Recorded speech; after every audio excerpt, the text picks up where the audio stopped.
Сәлем оқырман, кітап ол ең құнды сыйлық. Бүгін мен сіздерге өзім оқыған әрі сыйға тартқым келетін кітаптарды ұсынамын. Бірінші болып ұсынатын кітабым бұл бақыт гормондары кітабы. Мұнда дофамин, серотонин, окситоцин және эндорфин гормондары арқылы өзіңіздің өміріңізді өзгертуге қажетті қарапайым қадамдар туралы нақты тәжірибелік кеңестер беріледі. Практика жүзінде күнделікті өміріңізге енгізуге кеңес беремін.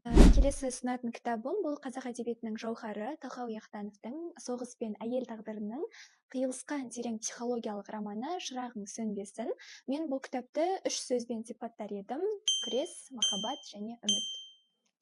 Үшінші ұсынғым келетін кітап бұл Халед Хоссейнидің «Батпырау қуған бала» шығармасы. Бұл менің ең сүйікті шығармам. Енді бұл кітапты оқығаннан кейін кейіпкерлері сіздің жүрегіңізде мәңгі қалатыны анық. Шығармада Ауғанстандағы тарихи өзгерістердің аясында өрбіген достық пен опасыздық, кешірім, адалдық сынды эмоционалды оқиғалар баяндалады. Және шығарма соңы сізді сөзсіз таң қалдыратынына сенемін. Соңғы ұсынатын кітабым бұл «Мужчины с Марса, женщины с Венеры» атты бестселлер кітап.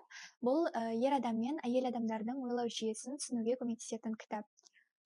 Комментарийге өзіңіздің сыйға бергіңіз немесе алғыңыз келіп жүрген кітаптардың тізімін жаза кетіңіз.